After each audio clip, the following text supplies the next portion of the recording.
So, welcome to the. Oh, Someone has the intro play. There we go. Okay. Now I can hear you. Yeah, so we're live. Yay! yay! Okay, welcome to the Seaborn read along live chat with Dr. Michael Livingstan. Yay! We can do better than that. 1 second. Rob got all the noises. Yay! Touchdown. So my name is Sherbert Mango, and if we want to go around and just introduce ourselves, Island Island that's me. Ruth Mistress Leia. Brian Gleeman, president of the fan club. I'm Rob, Malcolm Dogs. I'm Mike Livingstan. What's up? Yeah, you are. Yeah. Let me get this right. It's the distinguished Professor Colonel Michael Livingstan. Dr. Michael Livingstan. I mean, yeah. I don't know. That Citadel distinguished professor, and yeah, I'm a colonel now in the fake world of the Citadel. Yeah. I got a bunch of titles. Whatever. So many titles. Well, I wanted to get it right and get it in the. Oh yeah, we've already had the question. What happened to the mustache? First of all, it was a dangerous situation. And somebody had to go into the mix, and it was a big fight, and my mustache got pulled off. It was rough, but you should see the other guy. He's in real bad shape. No, I just shaved it. Sorry. Fair. I could grow it back in a week or whatever, but like, I was just like, nah, I'm not gonna do it. And then Brian showed up with this beauty up here, like, man, amazing French look, buddy. Yeah, there you go. Yeah, it's gorgeous. It's gorgeous. I couldn't compete with that. And so, yeah. There's no competing with that. So I just took it off. Yeah. Fair. A couple weeks ago. Sorry. That's all right. So, for those of you who are joining us, we have been doing a read-along of Seaborn over the last 35 days plus the prologue. So, people have been 34 days. People have been reading along at their own pace, but there have been a handful of us who've been reading a chapter a day for the last month and a bit. So we've been living through Seaborn every day, living through those cliffhangers every day to get to the end. And I finished the last chapter this morning. So I think pretty much everyone on the panel had read Seaborn before the read-along started. But this was my first time. Thoroughly enjoyed it. And we have a list of questions that we would love to ask you. But if you haven't been on the Discord, do feel free to pop around. We do have a soundtrack for Seaborn going, where we have suggested what songs we would like to hear while we are reading along with Seaborn. We have the discussions broken into sections of chapters, so you can go through and not spoil yourself if you haven't read it, but see things that other people might have pointed out that you might have missed, and it's been a fun time. So there's a soundtrack. Wow. There's a soundtrack. Yes. Wow. Some of the chapters I actually did write to certain pieces of music. So we might like to know that. If any of that overlaps. So we'll make a note of that question for later. Yeah. Definitely. Music of Seaborn. So, without further ado, Sarah or Island, would you like to start us out? I was also going to say, if anyone has found us that's not on the Discord, you can find the link at livingstans.com, and we'll make sure to add that to the YouTube description after we're done. Yeah, and I've also posted it in chat as well now. So there we go. I also have our first question. So here we go. Okay. How did you write such realistic naval battles? Tell us your Okay. process. Okay, first of all, that's thank you. That is amazing that somebody thought they were realistic. So yay. That's great. And Livingstans. I'm sorry, every time I can't help but smile at the fact that this exists. It's amazing, it's incredible. One of my colleagues was in my office yesterday and found out about it and was like, what? Like, nah, go check it out. So how did I write these nail bells? Well, my main hat in life, as I think people know, is I'm a professor, and I do a lot of medieval things. And among those medieval things, military history stuff, is working on naval battles. And so, having been, sort of involved on, the reconstruction of what actual naval warfare was like, say, in the Middle Ages, helped a lot, right, with how to do this. And the other part of it is that when I'm writing something, I want to make sure, to the best of my knowledge, things work. So I had to spend a lot of time figuring out exactly how do ships work. I wasn't raised on the sea. I'm a mountain boy, so I had to spend a lot of time figuring out exactly how that works, in order to then okay, how would you make this into an action scene or whatever, and everything will work out. Because it really bugs me if I'm reading something and the author didn't get it right. They didn't look it up or whatever, or I'm watching a show, for instance, and they failed to get anything right because they didn't bother to ask people like me. So yeah, I just tried to do the research, and then, I mean, in the end, it's a story, right? I want to tell a cool story. So I'm really glad that they kind of rang true. There's just a lot of stuff that's not on the page. I mean, at some point, might talk about the length of these. They're not long books. I was contracted for a specific length, and I would have liked, in some respects, for them to be 3 times longer. But there wasn't room, so everything had to be as quick and efficient as possible. I think for me, a lot of it came through in the sensory details as well. It wasn't all very technical, but it was really grounded in what the characters were feeling, and that's part of what made those scenes really come to life. Yeah, well, nobody wants to read here's a how-to guide on this stuff. I mean, excuse you. Maybe some people would. Excuse you. well, not in an adventure novel, that's go read that over there, you know what I mean? So yeah, I wanted it to be I've done the work, so it doesn't have to be on the page.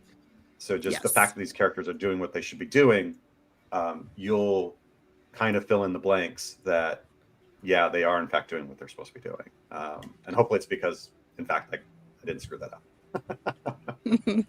Yeah, and I agree with what Blinded Fool says here. Somebody who grew up on boats and then was in the Navy for 9 years. I did really appreciate all the details, and I was like, oh, how did this Army guy get all these details right about boat life? So yeah. Army guy? Did you just reduce him to an army guy? Yeah. Mike is a Renaissance man of military history. A little bit of this, a little bit of that. Yeah, no, thank you. That's really awesome to hear. I was just trying to get it right. It would be like anything, it'd be disrespectful if I didn't get that stuff right. That would be not cool.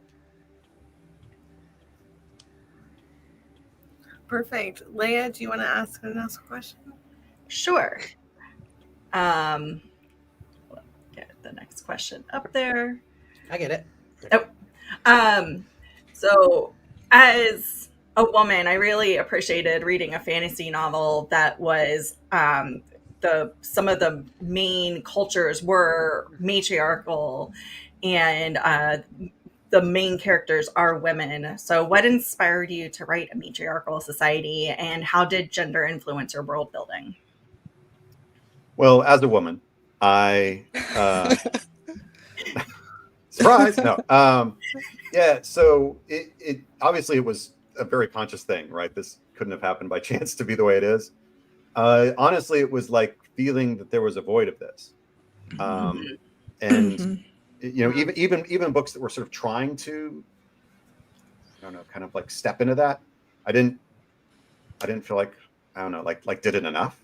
And I was like, okay, well, let's see what happens if I do that. And I wanted to play with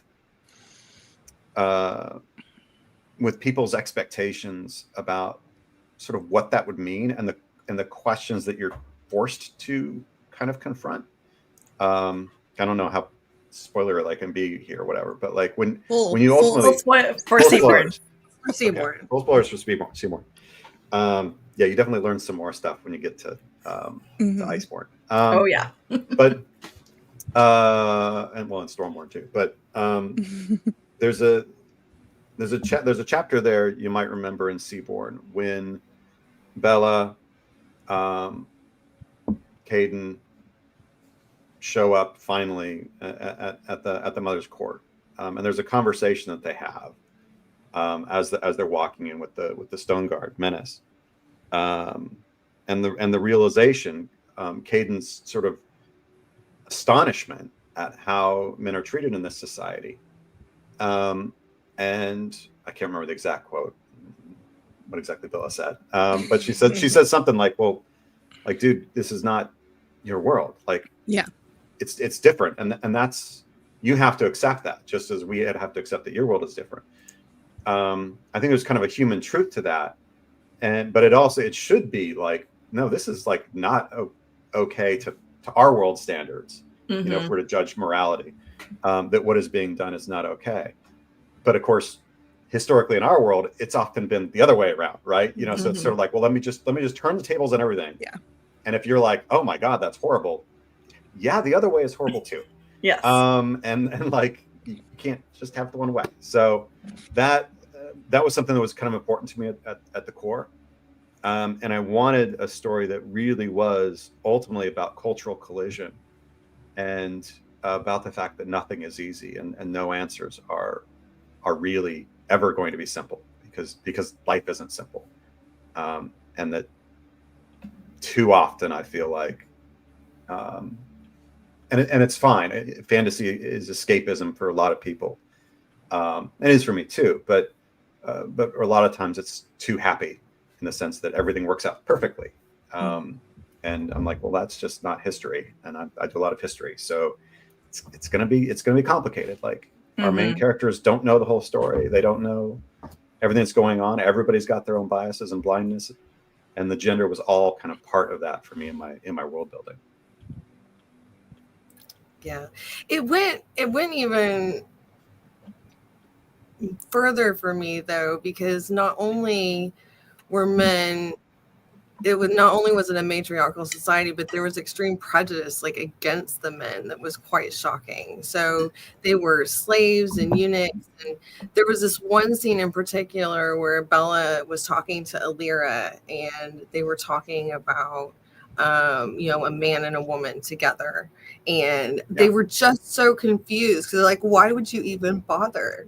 You don't even need a man for anything like that. And it was just their confusion over it that just drove home like how extreme the prejudice was in the society against men. And so the world building and just that tiny little scene was just phenomenal, but it felt visceral at times. Yay! Good, because I mean, obviously that was the point, right? I mean, I really wanted. I think I come back to that even that sort of that scene that we actually never see, but we hear about that Bella saw when she was on the fateful night that kind of the story begins. You know, she was seeing something she wasn't supposed to see, and we actually even learn she had thoughts about that and feelings about what she was seeing, and was confused about that, right? Which is also in the same sense that sort of confronting gender kind of ideas about binaries and, you know, what is standard or however you want to put that. Also doing that in terms of sexuality, and just, well, let me just flip all this, and it's going to be uncomfortable for some people. Well, yeah, the real way that everything is in our world is also uncomfortable for other people. Like, I think it was it was important to me to get that kind of confrontational, I guess that might be the wrong word, but like to get that as part of the book, right? That people would have to grapple with. Yeah. Well, the word you did use was swiving, and we all really appreciated it. So some people knew it, some people Googled it, but Swiving, yeah, it's a good Middle English word. Yeah, great yeah, word. it's a Middle English word. From Chaucer loves that word, and I love Chaucer. So I was like, I was trying to figure out like what word do I want to use here, and I was like, it needs to be something kind of a little bit unfamiliar. And then and swiving actually just felt nautical somehow. Yes. It just felt like this would be good for some seaborn folk to be like, yeah, we're swiving. Yeah. Outside of the halls of begetting, my God, what were they doing? I think Swashbuckling and swiving. Yeah, we were all honestly so shocked when you picked a Middle English word. It was like, that's so not Mike. Why did he pick Middle English? No, absolutely, yeah. Not in keeping with my MO at all. Well, speaking of, there was so about, I would say maybe half of the people were listening to the audiobook, and the other half of the people that were reading along were either reading physical books or ebooks. And there's one character in particular that was very hotly debated as to whether or not they were attractive. And did you make him attractive to us on purpose, or was he the enemy and we didn't fancy him at all? So there was definitely a divide in the fandom about whether Captain Caden was meant to be a very attractive man. Well, I would be a terrible judge of what makes an attractive man. So I don't know if I was trying to make an attractive man, how I would do that. I don't really know what that would look like. So yeah, I deliberately wrote him. I love Caden. I love all these characters. But Caden, I wanted the initial. I wanted you to the reader to feel like an initial like uncertainty about what to do with this dude, because it would kind of in my head, like, you know, Lord knows as an author you like have weird stuff going on in your head, but you know, in my head I thought, you know, look, Shay is in utter bewilderment about what the hell to do here. Like there's a man here, like what is going on, like and yeah, in charge. Like, and women are listening to the man. Like, what is happening right now? And obviously, you know, making sure like they don't even know the word captain. Like, and that's like what even is that? And her disgust at that, and her fury at that, and like one of the ways I thought like could be sort of useful, in helping the reader sort of like, you know, glom onto that, be that you're also sort of confused about what to do with this guy.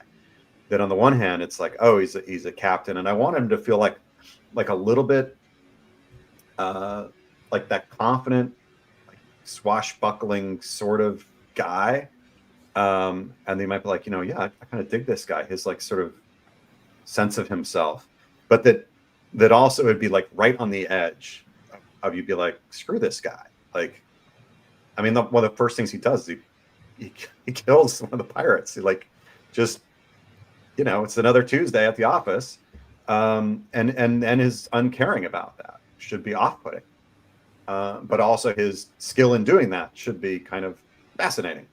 So I really wanted him to be read like kind of multiple valent, but I don't know that thinking about him as being hot, I don't know that I would have done that. Caden brings the Riz. That's just me writing myself, honestly. Is what that is. No, I don't know where that came from.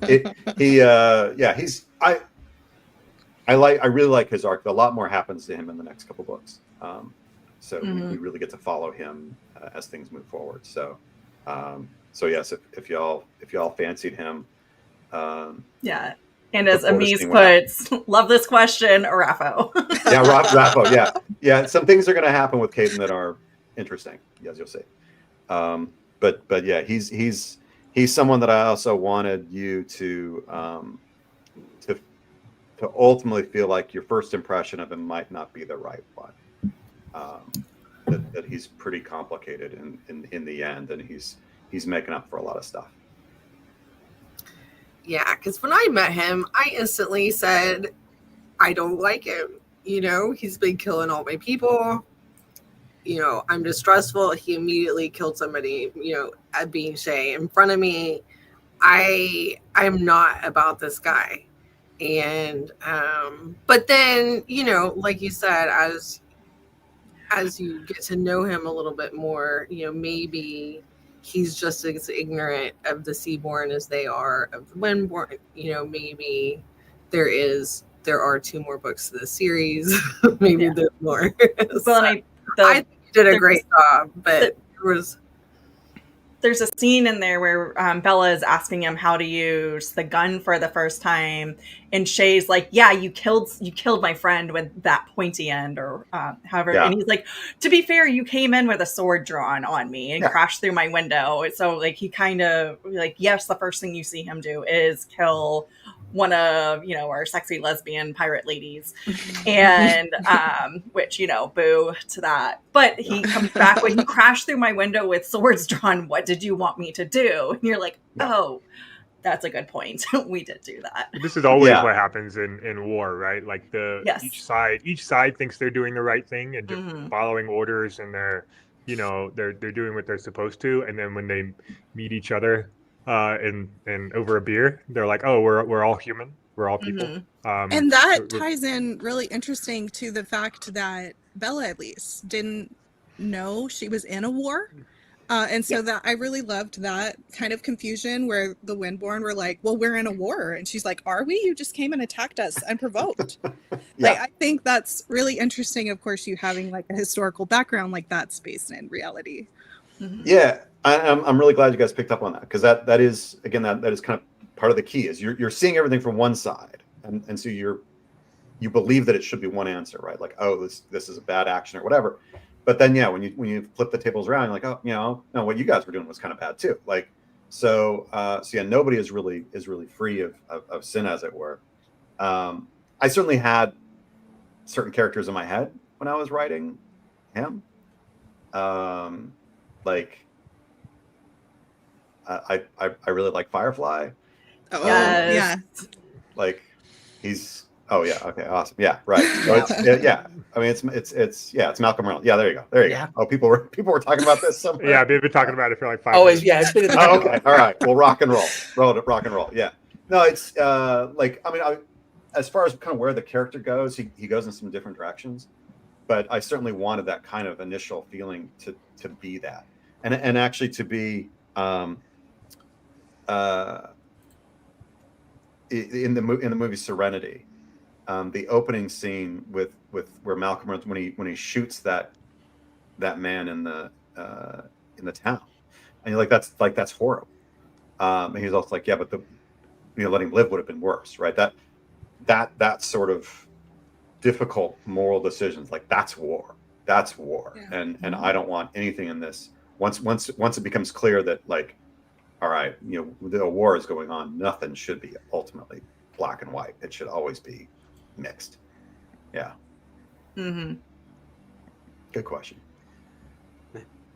I don't think you could come on a stream with Wheel of Time fans and not get a Wheel of Time question, Mike. So I'm gonna drop one on you now.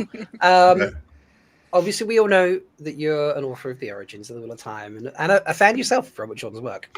How did the Wheel of Time influence the Seaborn cycle?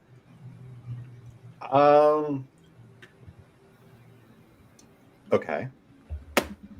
How did the Wheel of Time influence Seaborn cycle? Okay. Well, for one thing, as I think most of you know, and probably most people watching this now, I grew up with those books, right? Those books are absolutely like hold a real central place in my life. And I think you can't help but be kind of influenced by it, right? So J.R.R. Tolkien gives this interview at one point. He's asked, it's actually not an interview, sorry, it's a letter he writes, where he's been asked whether there is the influence of these certain books in Lord of the Rings. And he says, well, look, not consciously, because I wasn't trying to sort of rewrite those or anything. But you live with certain books long enough, and they kind of become part of what he calls the leaf mold of the mind. It's just sort of like the soup through which things are kind of being, sort of grown and thought about in your mind. And he says, so like, I'm sure there is influence there. So at one level, I would say that's, there's got to be influence. Of course there is. I read those books as such kind of a seminal part of my childhood growing up. I mean, they're in there whether I'm conscious of them or not. Were there, in addition, things that I was conscious of doing? For legal reasons, of course, there was not. Yeah, I think my first review was, to me, Seaborn is the Wheel of Time in another turning. And I was like, Michael Livingstan can't say that, but I can say that. I could definitely not say that. I could definitely not say that.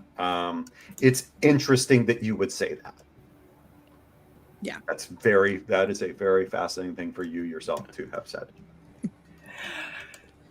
Well, and I think Wheel of Time, because there were so many books and it was such an in-depth world building, that it does have a lot of themes that a lot of fantasies do have. Yes. Also based off of, Tolkien being kind of that seminal piece of work that a lot of authors do pull from. So trying to find another source of power because you're not happy with the limited amount of power that you have. So that's a big thing. And then you saw that's what Mirren, Lanfear, and the Forsaken did. So and I would say that obviously I loved the Wheel of Time. There's certainly things that I wish I would have gotten more of in those books. I don't know, certain seafaring culture, that would have been interesting to get more of. I don't know. And then other things that came up in our discussion weren't necessarily world building, but more like writerly craft, the point of view, switching multiple point of views. And we were just saying it's an anti-slog book, because we were trying to read a chapter a day, and at the end of each chapter we're like, no, I want to keep going. Oh, that's great. That's great. I was, so some of the things I would say was very conscious of, right, is that Jordan, world building incredible, but yeah, I was like, I don't have 400,000 words. I've got 100, and I want to tell this story, and that means I'm gonna have to put the pedal down, and we got to just go. But I want it to have that world building feel nonetheless, right? And hopefully the reader's like, oh, I wish I had more of X or Y or Z or whatever, or Z. But that there was a sense of reality to what had been built anyway, even though I hadn't spent 5 pages talking about this one little detail. That instead it was I've got 2 sentences to talk about that detail, and then we got to move on because things have to keep moving. So yeah, I definitely wanted it to have that just propelling feel. I wanted to start off that's the prologue. I wanted to have kind of action packed, but then the first couple chapters I wanted to sort of be sort of a slow burn, and intentionally you're following just the same character, and so you sort of have an idea that this is what's going to happen. And then it literally gets blown apart, and you're suddenly taken in all these different directions, and things should just go faster. So that was very intentional in how I constructed it. Yeah, love that. All right. Okay, I now have a list of specific references that I would like to ask if we're intentional or if I'm seeing shadows. But we know that Robert Jordan would reference certain things. Sure. The first one is a softball, Bella. The name Bella. Why would that carry any meaning? Yeah. Wheel of Time fans are just seeing things. They are definitely. Why on earth it's spelled the same?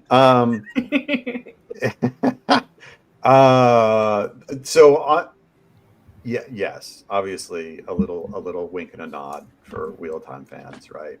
I would, the books, the Seaborn cycles shouldn't have any necessity of knowing anything about Wheel of Time. That there's no connective tissue like that. But guessing that there'd be a lot of overlap, I thought, oh, wouldn't it be kind of fun if, say, certain things like her name Bella, that you'd be like, oh, is that like Bella? Like Bella, what? And but at the same in that way, also spelled the same way. But that I would also be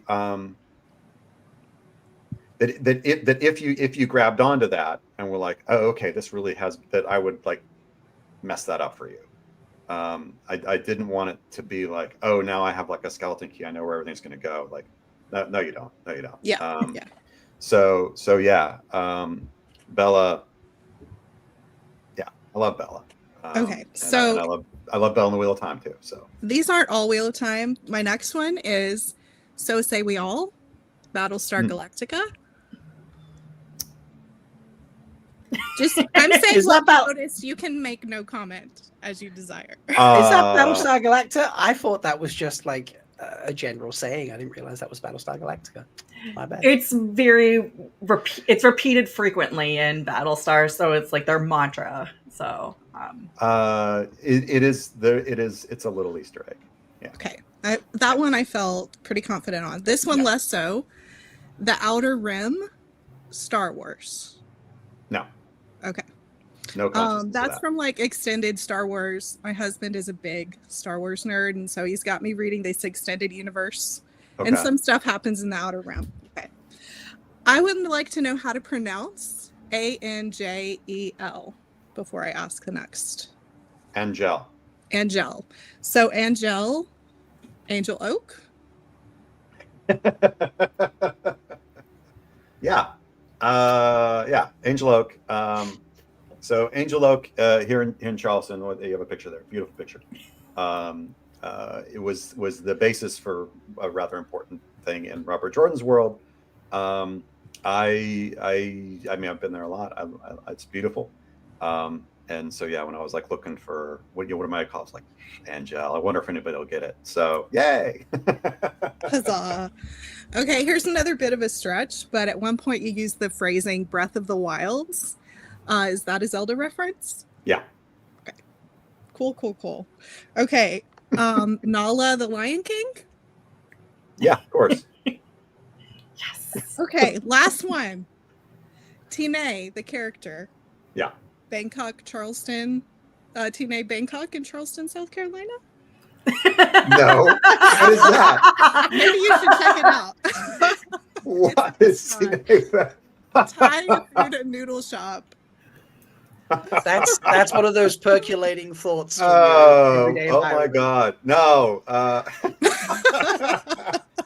that a leaf mold of the mind thing where a leaf mold of the mind drove by it enough times it just dug up from nowhere. Yeah, fracking hell. No, not at all. Yeah, well, the next time we're in town, we'll all have to eat there. That is hilarious. Nevertheless. Yeah, no, the names of the gods are all like got sort of interesting ways that they came about. Go on. Yes, do tell. Well,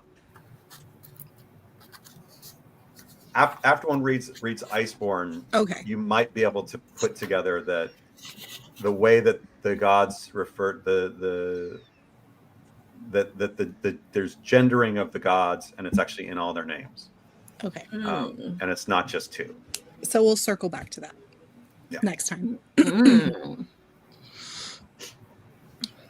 So everybody keep that on your list as you're reading Iceborn.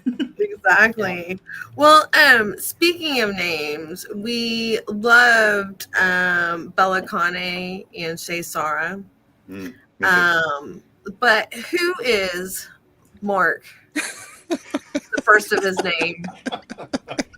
And why is it not M-A-R-C, M-A-R-Q-U-E? Why is it Mark? Why must it be a funky spelling? Just because it's fantasy? Is that where we're at as readers? Is it just you can't handle a normal name? If it's good enough for Robin Hobb, it's good enough for me, you know? That's right. I mean, come on, right? Mark is I needed a name. Mm-hmm. I actually don't recall for sure. I think I had just gotten a review of one of my books that called me Mark. And that's why you said, don't call me Mark. I thought it was connected to this. Okay. Yeah. So yeah. I thought it was connected to this as well. Okay. Yeah, it's been there's been a couple times that I've gotten things that are reviewed that have called me Mark, and I'm like, I don't know, why is that? It starts with an M. I don't know. I guess. I get a lot of Livingstone with an E from people in the UK. Okay. But yeah, Mark was. I'm like, what the hell? And yeah, I think it was like right around the time of that, and I was like, you know what, make this guy Mark. I'm just gonna do that, like, and I'll know that, and you know, who cares? We care. Yeah, there's no big magical thing about why Mark. But well, there is, and now we know. Mark just sounds, you know, like, I don't know, quasi kingly. I don't know. Yeah. Well, and kind of a follow-up question: are any of the characters based on people in your life? In my life, obviously, all the good parts of the good guys are all me. Okay. None of the bad.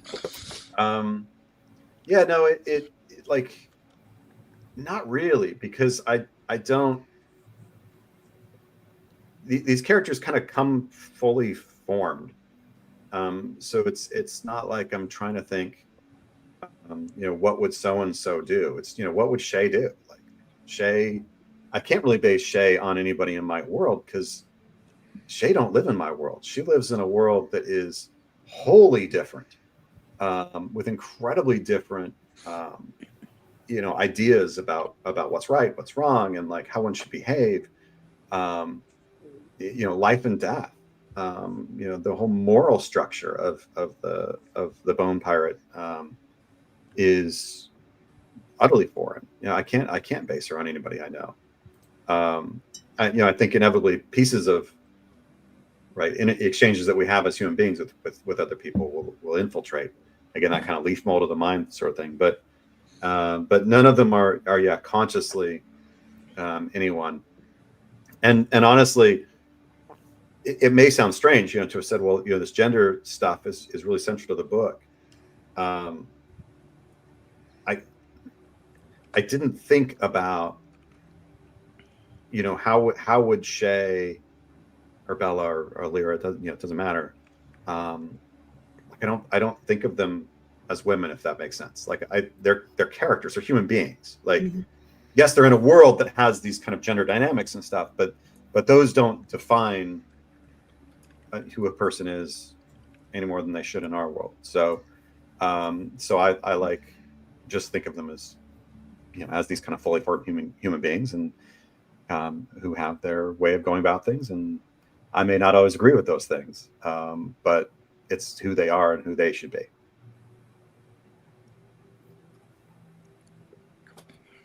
Good question. Awesome. Yeah. All right, I believe Brian's up next. Or did we give this one to Leah? I can take it. So in the Bloomsbury article, we also discussed this a little bit on Threefold Talk when you're on. You had said that you would love to return to this world someday. So, God, yeah. Okay. I didn't even get to ask the question. So do you have plans to write more books, or is this still just a desire? So a funny thing, I don't know what it is with me, I guess, because both of my trilogies that I've done, this and the Shards trilogy, in neither case was that the books I wanted to write. In both cases, I began writing a series of books, and the backstory became so essential to what I was trying to do that I ended up writing the backstory. So in the case of these novels, I mean, the first thing I wrote was, God, it's like 60,000 words of a novel that this is backstory to. And yeah, ultimately kind of had like time out and go back and I'll write all this. And obviously if they sold well enough that the publisher was like, hey, do you have more? I'm like, do I? Do I? Yeah, the actual series that I was working on, and it was like 60,000 words into the first one. It's like a 6-book arc, I think, and it's much bigger, like probably twice as thick a book for each book, much bigger thing. And the same was the case with the Shards book. The Shards books, I don't know how many words I've got down on the what to me is kind of the actual story of those of that world that I then ended up writing a trilogy of backstory to. So yeah, I would love to go back to these, but it's a question of sales, right? So if I go to my publisher and I say, I'd love to write more of these, and they're like, yeah, but your last ones haven't even earned out. Like, why on earth would we give you any money to do any more? Well, like, I got a family to feed. I got like things to do with my time that do pay. So yeah, it would be something I would very much love to do, and I think people would find very interesting in that I'd have a lot more time to spend in the world. Not again, I wouldn't want it to make a slog or anything like that, right? But just a little bit more time, and that series is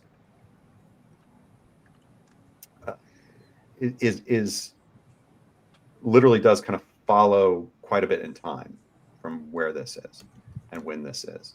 So you'd be getting a lot of like, how do people look back on this, and what do they think is really going on, which I think is very interesting as a historian, and sort of, we think we know our history. What do we really know, right? And that you, the author, you'll know.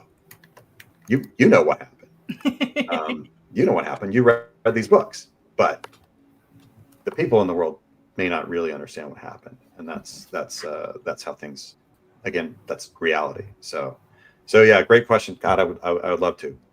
Buy more of my books, people, and I'll get to. Challenge accepted. Everyone go and tell all your friends. Buy the book immediately, whether or not they have time to read it right away. How close are we to earning out? I have no idea. I actually don't track my sales. I don't know how to.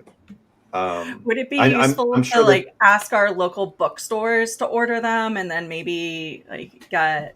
I don't know what's useful in the world of. Okay. What's useful is things that sell, right? And I mean, I would say for most people, the most useful thing you can do is leave reviews places, because the algorithm can do so much, so without an algorithm kick. There are certain kicks at a certain number of reviews, right? You get 100 reviews on a book, and that puts it in a totally different level of the algorithm. And then it's popping up for people, right? And a lot of word of mouth. Yeah, I mean, having local bookstores and stuff buy it. I mean, that's hell yeah. Libraries, awesome.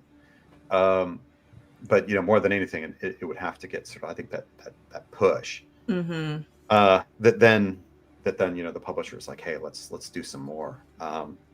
And yeah, I mean, I'd love to. Then publisher, because the other thing is they were written as audiobooks, right?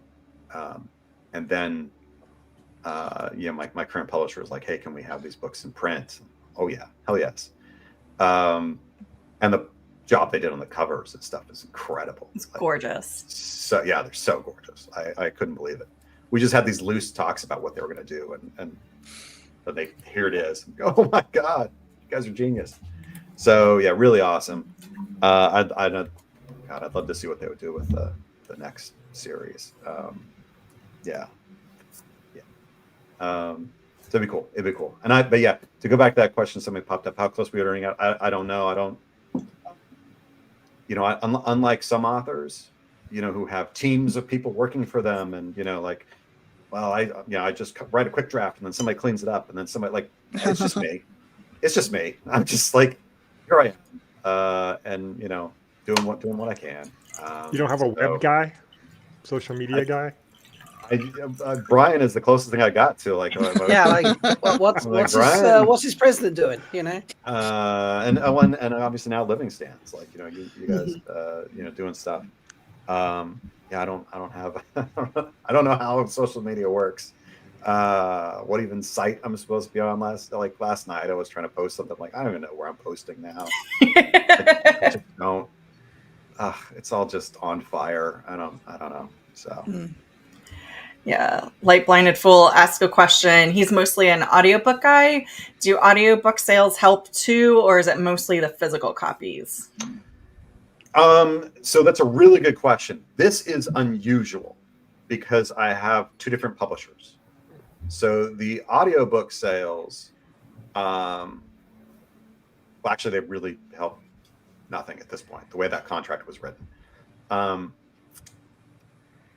So in terms of getting more books, it would need to be the actual hard copy books or they're paperback, but you know what I mean, like print copy. But just in general for an author, we don't care whether you're getting on an ebook or audiobook or whatever. For almost every book, it's going to the same publisher. It's going to the same pot of sales. This one is just really weirdly unique in that it was sold as an exclusive to Audible. Mm-hmm. But it was an exclusive for a certain amount of time, and then I could do whatever I wanted with it. And that then enabled me to take it to the current publisher. Well, for them to ask for it, and I could give them those rights. So yeah, it's totally different pools, as it were. Yeah, and I mean, maybe they're I don't know, but Audible doesn't really also release tracking numbers the way that you would like. So yeah. Yeah. The reviews, I think reviews go to both. Yeah. Mm-hmm. I think if you review the audiobook, that they're linked in Amazon at least. Yes. I think so. So reviews are just go for it. Mm-hmm. So Melindra has summed up our homework, reviews, and Christmas gifts. Yes. Thank you. It'd be amazing. It would be amazing. And I mean, look, if you just did the audiobook, that's amazing. That's fine. No worries. I love you anyway. Mm-hmm. And the narrator is phenomenal. Mm-hmm. She really is cool. Does an amazing job and was really great about she was like, well, I want to do this voice for this character. Does that work? And I was like, yeah, that's amazing. Sure. Of course. Great. Yeah. And even the way she does, cause she knew sort of where everybody's going to go. Cause we talked about it. And so she kind of knew, well, I'm going to have this character be this way to give me space to nuance that moving forward. So yeah, really, really amazing performance. Before we started, you said you had some kind of story or information about maps. Do you want to tell us about that? Yeah. So there's no maps. There's no maps, and I'm imagining that's bothersome to some people. Kind of in a way, myself included. Growing up as a fantasy reader, I loved maps. I just loved maps. And so I'd love for there to be a map of this. Well, of course, there wasn't originally because it was audio. And right. So I tried very hard to write it in a way that you didn't need that. You could still want it, but you wouldn't need it to follow the action. When it came to physical copies, it was like, well, do we want to have maps or not? Maps would have cost money. to produce. And the other part of it, at least for me, was like, well, what's a map going to look like? There's actually a scene in the books where there's this kind of realization one of the characters has, like, maybe our maps aren't all the same. Maps are cultural objects, and how maps look depends upon your culture. So, like, whose map would I put in here if I was going to put in? So what you're saying is we should get multiple maps, one for the Seaborn maps, one for the Windborn maps. I actually think that'd be awesome, right? I actually think that'd be really awesome, like, to see that, because we don't think about that, most of us. We don't think about maps as culturally defined, and what those look like. Yeah, I'm a map person too, Dan. Yeah. So we specifically want the intricately detailed Bone Pirates map from chapter 12, this ship mistress. That's number 1, but we will take them all.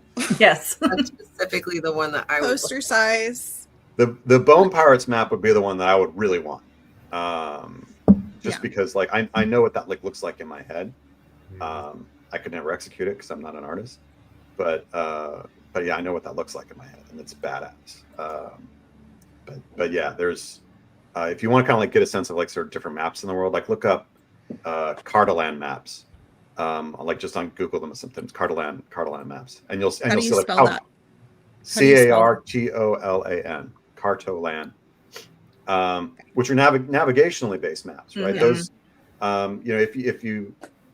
if you know anything about, like, nautical, navigation, that mapping is not land-based mapping, and it's very different in how you think about it. So, so they're like, a Cartoland map gives you sort of a flavor of what that looks like. Obviously, modern nautical maps can be even different, but the Cartolands are like late medieval versions of that. So yeah, so, like, what map would go in there? That'd be the question. That'd be tough, but it'd be cool to have them all. Yeah, including the maps of some people you haven't met yet. Okay, I think Brian has our last question. I do, and I think the question on everybody's mind, Mike, is where is the Seaborn merch? Yes. Where is the Seaborn merch? I actually have sitting on my desk some like bids for putting out some, like, Helm to the End stuff. And but it's like one of these things, like, okay, that's going to cost me how much money? And, like, how this is why God invented Kickstarter. Unfortunately, I'm not Brandon Sanderson. So, we know a guy. Because it was like the money involved in something like that. And again, and I don't have a warehouse, and I don't have a most tip. Oh, some of the little curses, I just, they're too much fun. And they all actually make sense if you figure out what that god or goddess, if you figure out who that person is, like, there's a reason it's Tomoa's tip. Yeah. So yeah, there's I think it'd be cool to have some merch. I want it. I think it'd be cool. But we need it. We need it.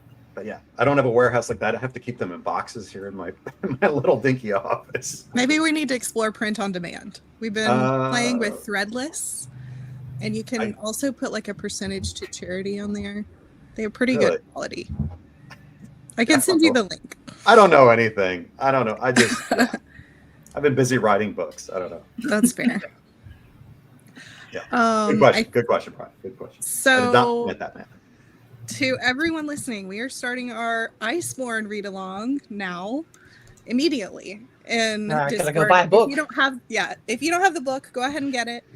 And we'll be scheduling another one of these Q&As for Iceborn imminently.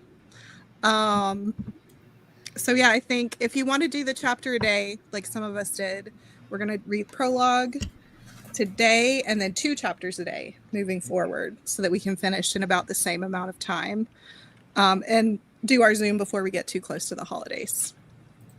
So that's the plan. That's You can, if you're not in the Discord already, you can find us at livingstans.com. And I'm going to be running a giveaway for Iceborn on Blue Sky. So watch for that. Oh my goodness, that is awesome. Spread it around. Well, thank you guys. Thank you guys so much. And that's awesome. So you're doing the prologue today. When the Eleman awoke. Yeah. Shit gets real quick. It's so amazing. Like, if you guys enjoyed Seaborn, Iceborn just like takes it 10 degrees up, and it's crazy. And the world building is off the charts. So we're all here because we love Seaborn. So just hold on to your pants and. Yeah, thank you. I hope y'all love it. I love them all, but Iceborn's just fun because you get to just, here we go. Let's make it happen. Amazing. If you haven't bought Iceborn yet and you live in America, go to Michael's website, because then you can buy copies direct from Mike, and he'll even sign them. You can. Yeah, I can sign them. I don't know how many I have left. Not a lot left. And then just get them somewhere else. I'm not going to get sales from the ones you buy from me, but I'll be able to sign. So buy two, one from Mike and then one from your local bookstore. But yeah, I mean, I'll obviously be able to sign anything you get from me. Very kind of you. Thank you. Awesome. Yeah, as Alomi said, all the links in the description of the video. So Livingstan's website, link to the Discord server, and Mike's website. So please check those out. Mike, thanks for hanging out. Oh, we've got a couple more announcements. Oh, there's more announcements? Oh, yeah. We also have Bloody Crowns coming out on October 21st, or the 200 Years War. It's the 200-year war. It's the 200 Years War. And if you want a Broken Binding edition, they're gorgeous. And they are gorgeous. They have sprayed edges, and they are available for pre-order. So, and then we also had the re-release of Shards of Heaven called Ark and the Empire, which will be coming out January 15th next year. And so pre-order now. Pre-order now, and we have lots of Michael Livingstan books to be reading. So, oh my god! Yeah. Oh my god! Join us for the Iceborn read along, and yeah. Pre-order books. And Ark and the Empire's got a new novella in it. That's from that same world. Yeah, they just sent me the whole cover with back cover and the spine and everything yesterday. Oh my god, it looks so good. I'm like, who wrote this thing? This is incredible. It's really amazing. I'm so excited. Thank you. I love that. All right, just to let's we'll do that's cool. Just to wrap up, I did do a poll when we were talking about Hot Captain Caden earlier. 80% of the chat fancied Hot Captain Caden. I just thought you'd like to know that. There's nothing wrong with that. There's nothing wrong with that. Whichever way you were, it's fine. It's your world. I'm just living in it. So that's great. All right, that's it. Do all the things we said, folks, and we'll see you next time. Bye, everybody. Thank you. Bye. Thanks.